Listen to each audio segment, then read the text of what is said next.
Hello, good evening, everyone from India. I'm currently coming on live from Gurgaon in close to Delhi, and I would like to welcome you to this session, an introduction to cryptocurrencies and crypto economies. Um, Before we start, a bit about me. I am Melbin Thomas. I am co-founder of Sahicoin.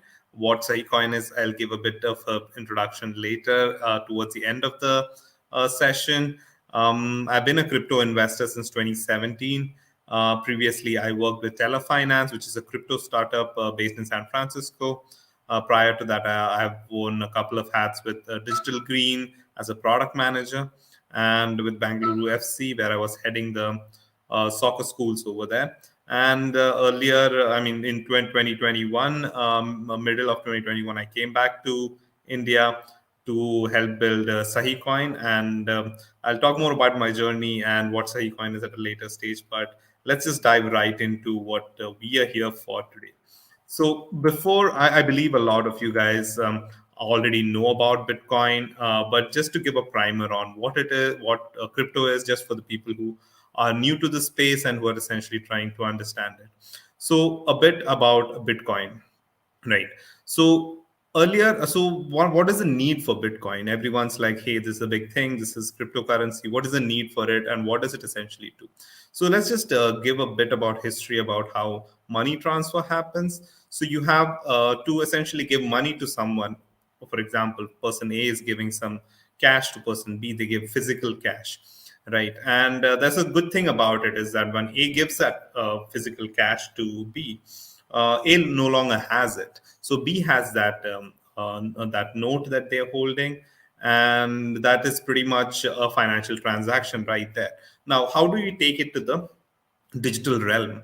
Right. So you have this native digital cash. Let's assume you have those serial numbers on your bank currency notes, and then you kind of, let's say, email it to your friend saying that, hey, here is the serial number of the note that I have. You can use this going forward. But there's a problem with it. A still has a copy of the serial number. He can send it to C and say that, hey, here's my 100 rupees. So this is something called the double spending problem, in the sense that even if you have a digital version of the cash, there is no way to essentially make sure that it doesn't get duplicated. Right. So then, so to solve this problem, we had this centralized digital cash that in order to send money digitally to someone, there needs to be an intermediary in between. That's typically a bank. So C is that trusted intermediary, which is essentially making this transaction happen. And there are two different issues with it. One is the fact that C is being an intermediary over here gets a lot of power in essentially deciding how the transaction happens and how much fees to charge in between. And secondly, it is not efficient as they're also the middle person in the transaction, which also gives them an ability to say who can transfer and who cannot transfer. So this is a problem in terms of just in terms of independence, in terms of just sending money, and essentially in a digital native place, having an intermediary is not an ideal solution. And that's where the whole decentralized digital cash came in. Here, a group of miners, which are essentially computer networks all across the world, they are incentivized to essentially verify that only one version of this serial number gets transferred to the other person. And this is essentially what Bitcoin solves: is this problem of digital cash being sent from one wallet to another wallet without duplication, and it happens through a mechanism called consensus, which miners spend a lot of energy is validating these transactions. And there is a certain logic to it, which essentially ensures that double spending problem does not happen. And one of the major benefits of this is that you can do transactions from anywhere in the world to any person sitting all across the planet, and all you need is an internet connection. Right. So, and this is what essentially Bitcoin brought in, is this ability to transfer value without a need for a trusted intermediary. But that's not where it stopped. I mean, about 5 years into Bitcoin. So just to give a brief about Bitcoin and what it's essentially doing. It's a trustless network. There is no need for transacting parties to trust each other. It is secure. The ledger cannot be changed. Everyone has a copy of the transaction history. It's decentralized, which means multiple computers in the system reach consensus. They're incentivized to stay on the network with mining rewards. And it's cheap since you don't need to pay the people in between. And this is a revolutionary technology that came in. About 5 years into Bitcoin's invention and adoption, came along Ethereum. Ethereum is, I would say, is a blockchain 2.0. It's a second version of blockchain.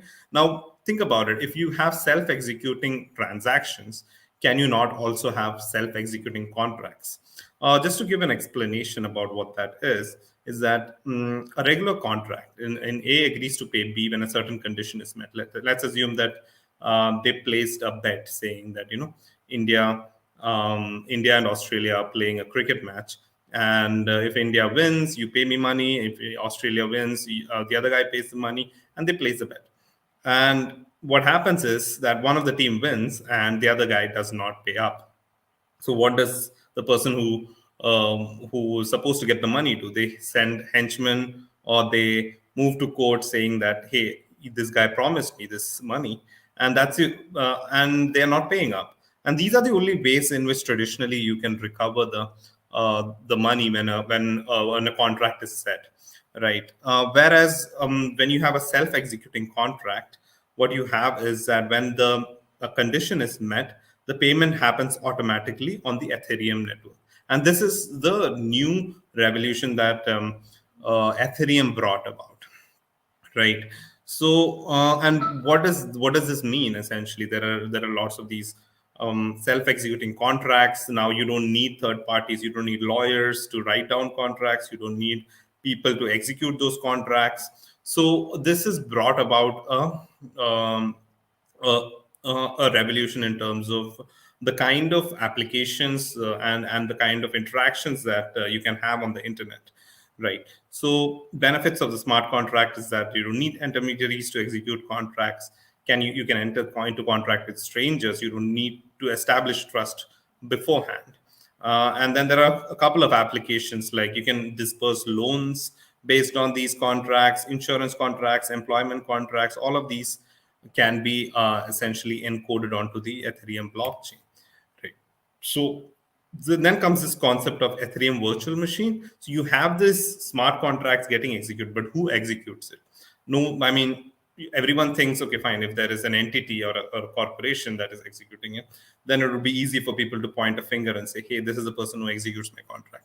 Well, on the Ethereum network, it's an abstract concept called the Ethereum virtual machine, which executes these smart contracts and does not have a single physical location.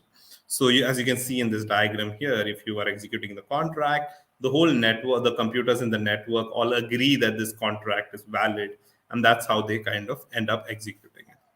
Another place is something called how it is going to change how apps are built and how apps function. Currently, you have your any kind of mobile app that you download from Play Store or from your App Store. You have these uh, uh, apps which connect to a data center. Typically, it is on the Amazon's server or on Microsoft server, and these apps then get executed based on the logic that is already coded in these data centers, right?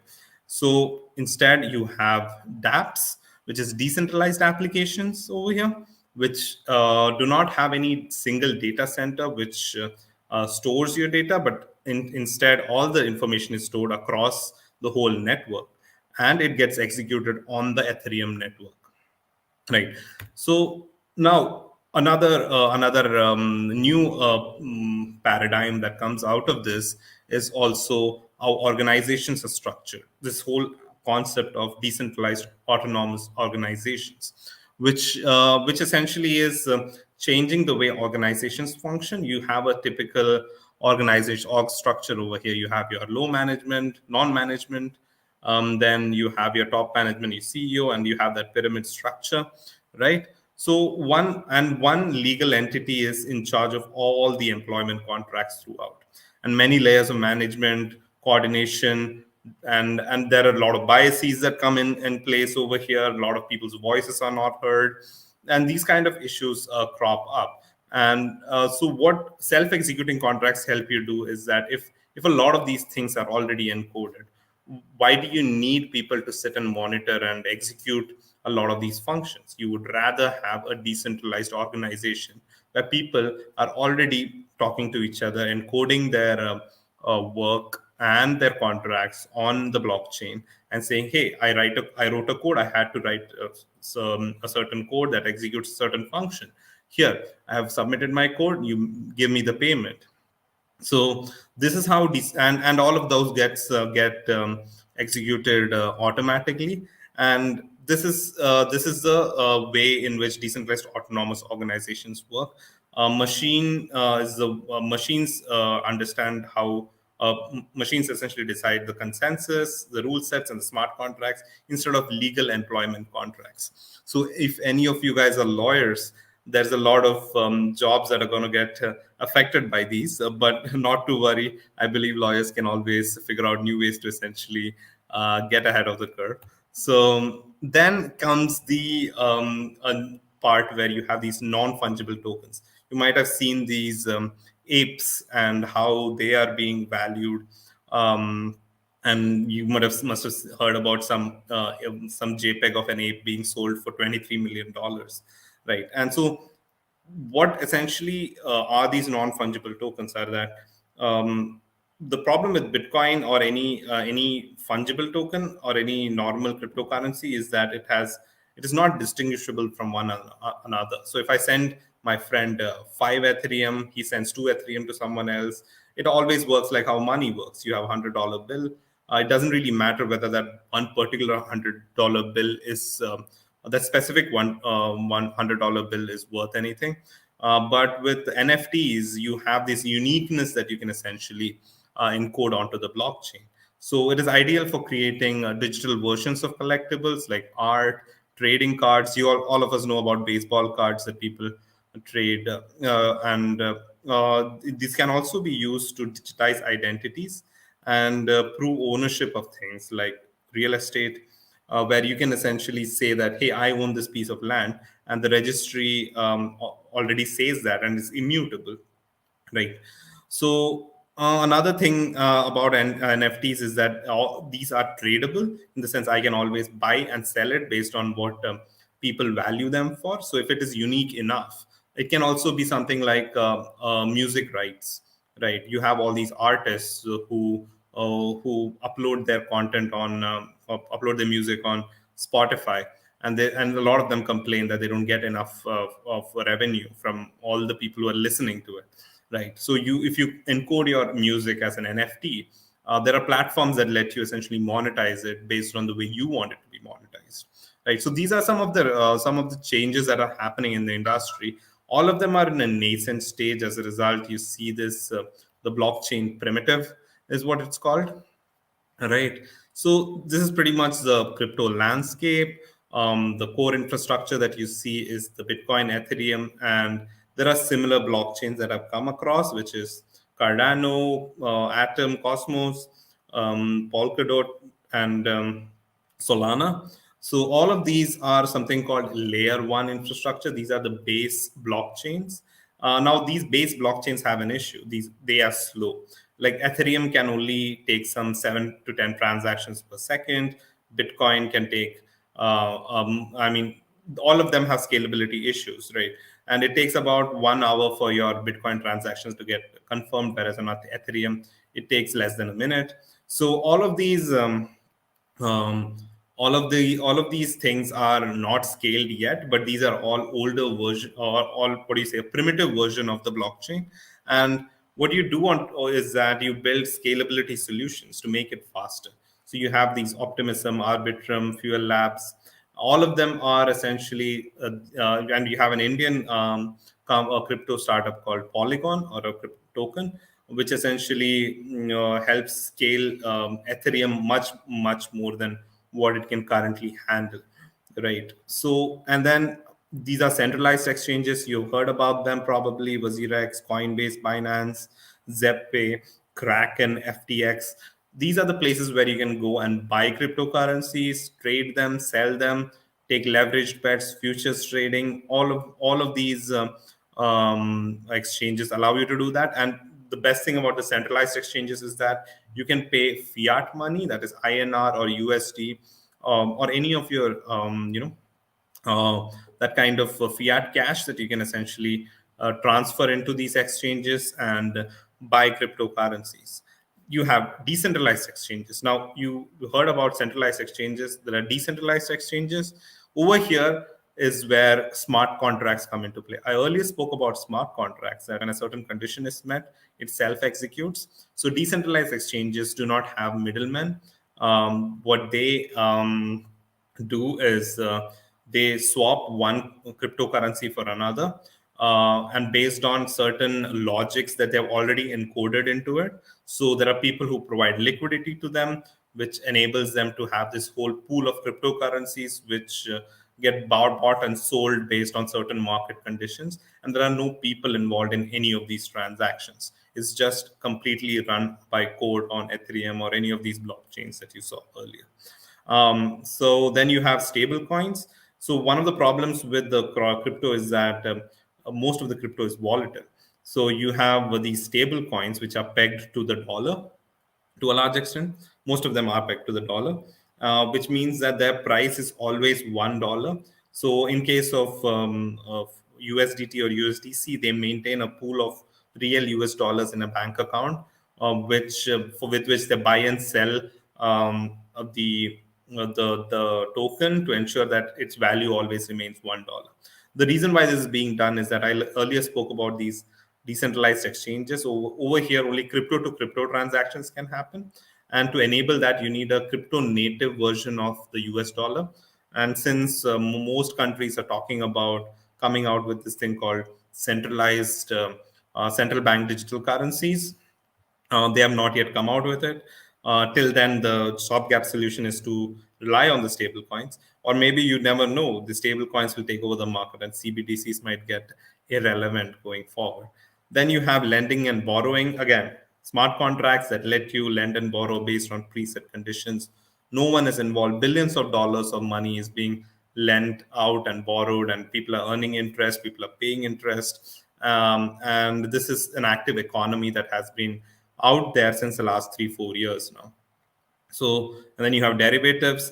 For those who are aware of derivatives and financial products, there are complex financial products that can be essentially traded on these platforms. Then you have asset finance, and the list keeps going on. And then if you want to do research, there's data and analytics platforms. So this is pretty much how the crypto landscape looks like currently. And you why care about this, right? I mean, you must be thinking that there is so much of influx, so there's so much of hype around it, but why? I mean, traditional finance is doing a decent enough job, right? But what we are seeing from the data is that there's a huge chunk of people who are essentially seeing the value of it, of decentralized finance, and are essentially coming into the ecosystem. And this graph is only going to go up. It has already reached its inflection point somewhere in 2020, and from there you're seeing this exponential growth happening in the blockchain user phase. And that's the reason why we also came out with Sahicoin. So just to give context to people, what does it mean for you? For example, if you're looking for jobs and stuff, right? So in the next 5 years, 50% of all new jobs will be in the Web3 ecosystem. This whole crypto landscape is completely changing what the internet looks like, and that whole new paradigm is called the Web3. And about 50% of new jobs are going to be in this space. So as a result, you can see what the excitement is about and why we should essentially care about it. Right. So some of the hot job profiles that are coming up are: you can be a crypto trader or an asset manager, where they're essentially, what you're doing right now is you've encoded a lot of financial products into assets on the blockchain. So there's a lot of need for people who understand it, who can trade it, who can manage it, right? Second thing is that there are a lot of startups that recently got funded. In the last 1 year, crypto startups have got the record amount of funding among all other categories. And the marketing, growth, and community management is a huge area where a lot of people can figure. And you don't need too much of technical skills over here. All you need to know is how to have conversations with people, how to manage communities, talk to people, understand priorities, align incentives. Then you have product manager jobs. This product manager job is something that is just coming up, I would say. uh, Web 2 to Web 3 transition for product managers is something that is going to be interesting, mainly because product managers have kind of always functioned in this traditional organizational structure, and most of those skills may not be transferable. And product managers in the Web3 ecosystem would definitely have to develop new sets of skills where they're listening to the community and building products. Then financial modeling in DeFi, insurance protocols, all the decentralized exchanges, the lending, borrowing, and all those things require good level of math and financial modeling to happen over there. So that's another place where there are a lot of jobs coming up. Investment research, I would say we at Sahicoin, we are also hiring for investment research roles. Entrepreneurship for all the brave souls out there who essentially want to go out and explore this new space. And of course, without developers, this whole space would be nothing. So, and developers are the most wanted talent in this industry at the moment. And any of you who have even a small understanding of how to code, how to develop, should definitely pick up Solidity, Rust, or any of these languages, and start building products on the Web3 is what I would say. So, what do you need to get ahead of the curve? Okay, I told you, like, you need to get ahead of the curve. There's a lot of stuff happening, right? So, what first thing you would need is knowledge from experts. Second is networking with like-minded crypto enthusiasts and investors.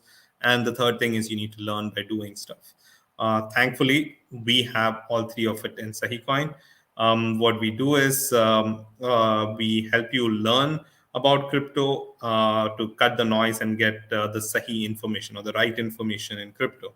And practice crypto trading, investing with virtual trading in 10,000 plus tokens. You can essentially practice it. You don't need to necessarily put down your own money. Engaging on the app itself lets you earn. So earning those points and investing those points, you can essentially learn how to trade, how to invest, and of course, you can grow your own portfolio. There is a part where you can essentially translate into your real portfolio as well. So coming back to what Sahicoin is, it's a social platform for the next 100 million users who are trying to figure out crypto through friends and experts. Right. So something like this is what our app goes. You get onto the app, you find your friends, you can connect with people who are already there, go through their portfolio, what they're holding, see what they're holding, why they're holding it, follow them, and essentially make an investment decision. Right. So then you have these knowledge size cards on the platform, bite sized knowledge cards on the platform, which you can go through. You can create your own cards where you're essentially asking information from people and learn as you go. And then we have the Sahi Folio, which I mentioned earlier, where you can do make your mock portfolio and invest and grow your own portfolio, learn from what others are doing, etc. And eventually, you get to a point where you can connect your own real portfolios from your exchanges, watch it as it grows, and then make real investment decisions through the insights and signals that you find on the app. So what is it? I mean, I told you about all these autonomous organizations. At the end of the day, we're building a community. We're building a community of experts who have already come into the space, who are already in this space. And this is one of the reasons why we started the company and the organization, is that So we realized that we were not initially, anyone who wants to get into the space needs hand holding, and not just hand holding from anybody, hand holding from people whom you know who are experts. And that's the only way you'll be able to get to a point where you understand all of these technical jargons and the technical stuff that I mentioned earlier. So that's what we do. We are building this community of experts. We're building a community of crypto enthusiasts who can earn while they are on the platform, get value for the signals that they provide, for the knowledge that they provide on the platform, translate it into actionable insights, and educate other people. And of course, build a vibrant community of or Sahicoiners is what I would say. Right. So in a nutshell, on Sahicoin, you get qualified investment signals from friends and experts. You can learn from them, invest in a virtual portfolio. Once you get confident, start investing real money and be a part of the community and build together. You contribute to the platform and you earn rewards. So that's a QR code you can use to download the app. We would definitely love to also get in touch with uh, creators and people who want to contribute to the system, as well as we are always on the hunt for them. Rest assured, no promises, but there will be some kind of airdrops. So looking forward to listening to all of you and hearing your comments.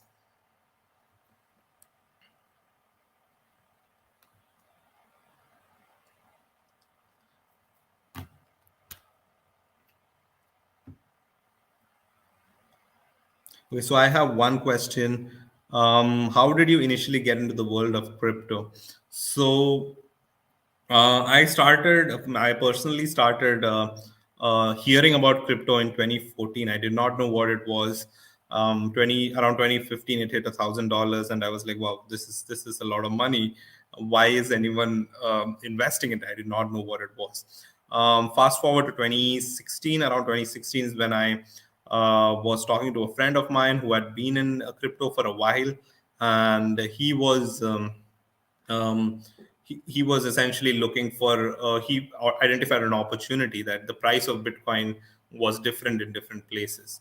So we kind of developed an algorithm that could essentially do an arbitrage trade, which means you buy crypto in one place and sell it at a different price in another place, and you pocket the difference. And that's when I got into it, learned more about the technology, and I realized about this the I realized more about how this technology was changing, the landscape, and what are the benefits of it, and how it will revolutionize everything that we are doing around us.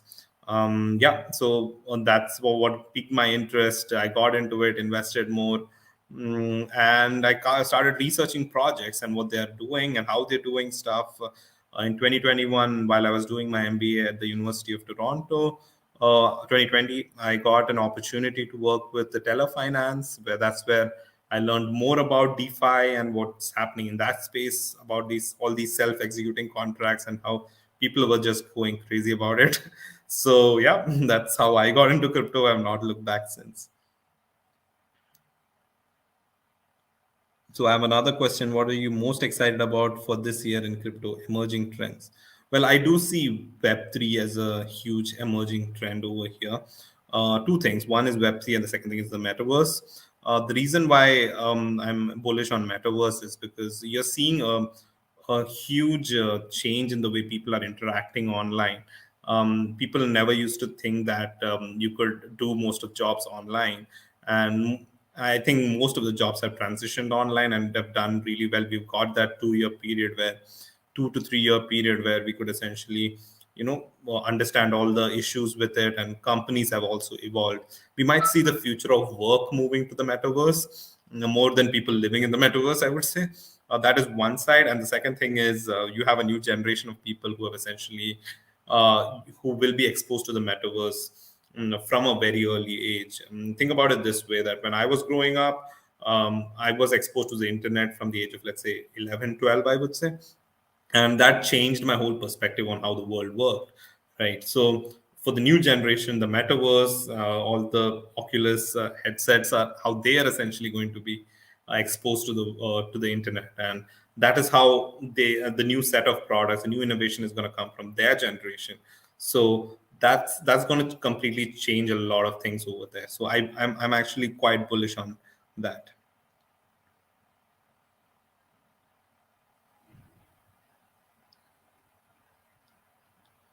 So where should one really start? What is one crypto individual can start investing in? So to be honest with you, I cannot give you any financial advice in terms of where to invest. But if you are an early investor, what I would do or what I would advise is to research on Bitcoin and Ethereum. These are the two top cryptocurrencies that are currently most valuable. And the reason why they are valuable is because um, the reason why Bitcoin is valuable is because it is the first version of the blockchain being implemented in the right way, right? And it has stood the test of time, and it's been almost 12 years. And so because of that, there's a huge trust element in Bitcoin. On top of that, there is this there's a huge fan following for Bitcoin as well, not in a bad way but in a good way, in the sense that all of them want Bitcoin to succeed. Right. So these are the two elements why I think Bitcoin is one of the first things that someone should essentially look at and research and read more about. The second thing is Ethereum, because Ethereum, again, the first version of the smart contract came about. Right. So that's one of the places where there is a lot of innovation happening. And even new products first are coming out on Ethereum before it comes out any other blockchain, or even though they are faster than Ethereum. Again, Ethereum also has the benefit of being the oldest smart contract platform, and as a result, most trustworthy one, I would say. So yeah, these are the two things where I would suggest that you start your research on, and then build from there. Once you do get to understand the technology, that's when you understand what are the limitations of these platforms, and that's where you can start diversifying. Well, Vyom is asking, are there any particular? Well, the resources are all on Sahicoin. I would say download the app right now, and there are more than resources. We have experts on the platform. A couple of places where you can essentially also look at is, or the exchanges have their own education sites on their own websites. So you can actually check those out as well. Like Coinbase and Binance are the top ones that come to my mind. So they have built their own education platform, but all of that is in text format. So it sometimes is difficult for a lot of people to essentially follow a lot of the information over there.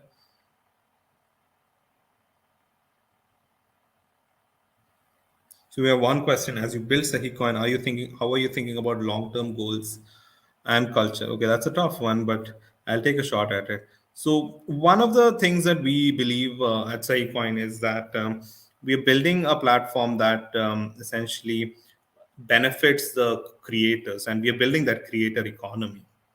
Right.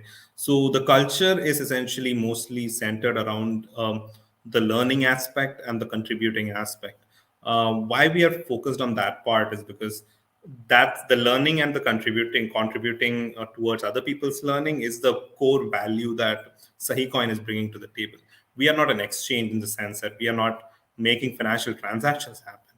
We are helping people discover good insights and good knowledge that they won't find anywhere else, or I would say they might find it there, but it's not filtered enough that they can trust it. So there are three elements to it. One is the part where you're learning and educating. The second part is you're contributing to other people's knowledge and essentially building that trust within the community.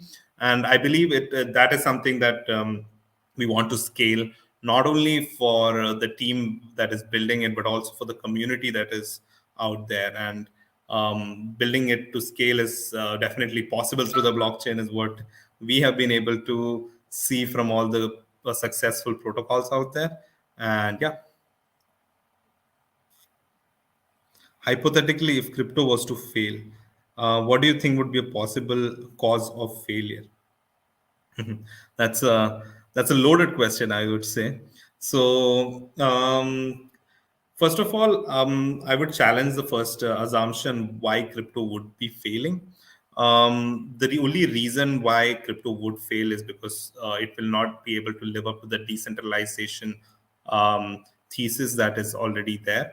But to a lot of people's understanding and knowledge, that decentralized, it has been sufficiently decentralized to an extent where it is not impossible but implausible for any kind of decentralized based failure to happen.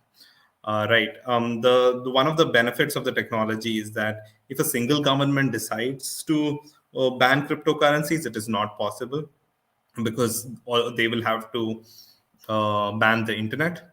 Right. So the only other way to essentially do it, all the countries in the world agree to ban cryptocurrencies, which again will not happen because of game theory. Is that my benefit? Someone else's countries would also think like that. Someone else's loss is my benefit, right? So it's kind of, I wouldn't say impossible, but implausible that it would happen.